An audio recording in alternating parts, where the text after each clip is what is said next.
When someone loses a spouse, they are a widower. When someone loses their parents, they're an orphan. But there's no word for when you lose your children.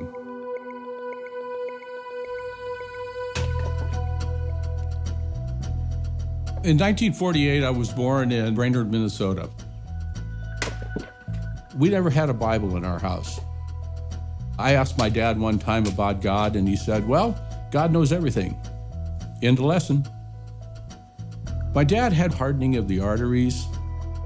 In 1962, he died of a heart attack.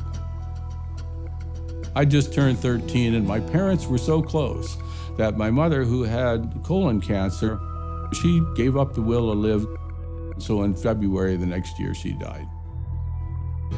About 1972, that's when I met Pam. I was born in Portland, Oregon. I was one of those high-strung children. I still am. I worried about a lot of things. I already had 2 children by the time I met Larry, and I didn't want them to inherit a world that was just filled with killing each other. I joined a lot of the movements. I marched in the peace marches with thousands and thousands of people. So I thought, well, I'll go door to door for this particular candidate because he's anti-war. All these things I was doing to put forth all this effort to change things, it wasn't working. Pam and I had gotten married, and Nicky was born, and we were just ecstatic, very happy. He had this croup, and we took him to the hospital. And there was a doctor there, and he diagnosed it as ataxia telangiectasis. And it's a progressive disorder. There's no cure for it. Pam was pregnant the second time, and we had Nathaniel Thomas.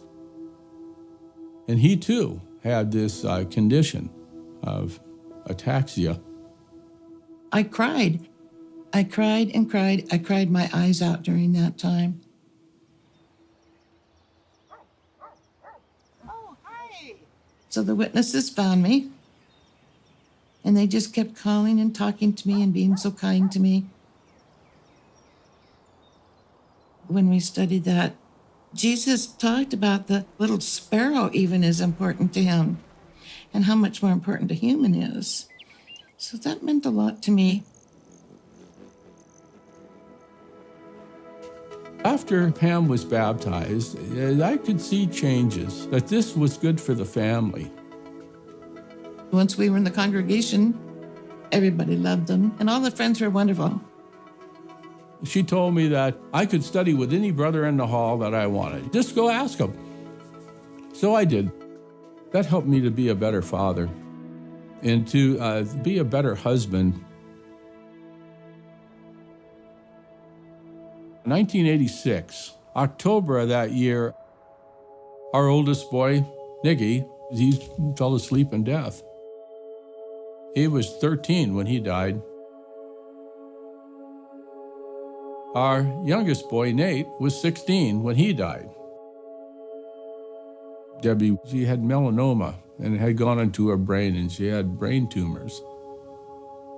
Well, she didn't last but a couple months, and she fell asleep in death. There we were. We had a complete empty nest. And about that time, Pam got diagnosed with breast cancer. The first chemotherapy, there were 2, just about killed me. It came really close because it was hard to even breathe sometimes. 2 bouts of breast cancer, she kept on pioneering. When Larry got hurt, falling up through the ceiling, the whole left side of his face hit the corner of the metal wood stove and broke it all the way through. He had to be fed by a tube through a little opening in his teeth. 2 Corinthians, the first chapter, verses 3 and 4, talks about the God of all comfort.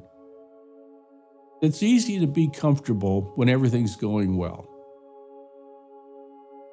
When these kind of things happen, to find true comfort, is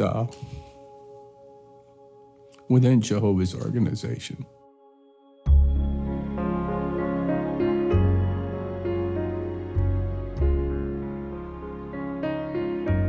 You can go through something and you can still keep a theocratic routine. That theocratic routine is what helps us to endure.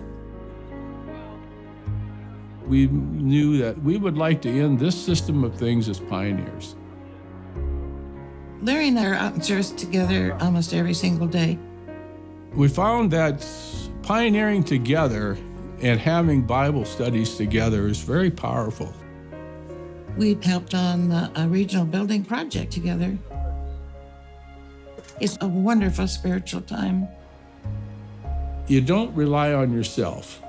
You have to rely on Jehovah. When Jehovah loves you, he takes care of you, keeps you on your feet. Every day I remember my children. You don't forget the people you love. And if you love Jehovah, you won't forget him. God is love, and that love is what helps us to be able to endure.